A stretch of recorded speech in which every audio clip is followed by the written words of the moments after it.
And as you travel around the world, you're going to go to all of these magnificent countries, and you get to hear this wonderful language, or you're going to see some fantastic clothes, and the best part, you get to eat all of the delicious different styles of food. Oh, yeah. Oh, hello there. We've just been talking about travelling around the world.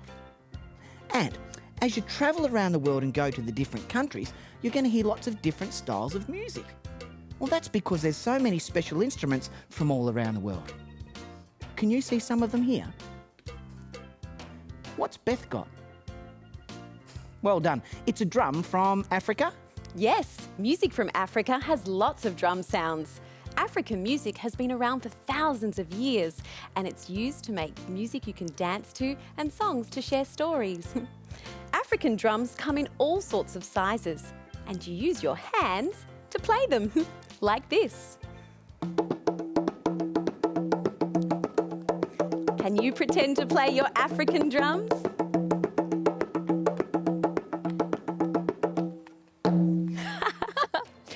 Here's another instrument that you use with your hands. It's called a castanet. It's made up of two hard pieces, sort of like shells, and they're joined together with elastic. You play these castanets by putting them in your hands and opening and closing. It's a great sound, isn't it? Castanets are used all around the world. They're particularly used by dancers called flamenco dancers.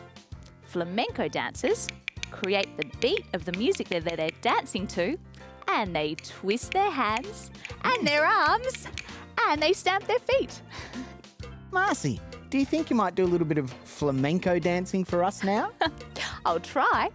Good luck. Would you like to flamenco dance with me? Why don't you twist your hands and put them in the air, and don't forget to stamp your feet. Well done. Thanks. That was Did terrific. you hear the castanets clicking as I danced? Well, time for one of my favourite musical instruments. That's a very small guitar, Ben. It is a small guitar, Marcy. In fact, it's called a ukulele. Oh, and where's the ukulele found? Well, it comes from the island of Hawaii. And the word ukulele actually means jumping fleas. I suppose your fingers must look a little bit like jumping fleas when you play the ukulele. And what's the difference between a ukulele and a guitar? Very good question. Well, obviously the first difference is the size. But the really special difference is when you play the ukulele, it has a wonderful sound all of its own.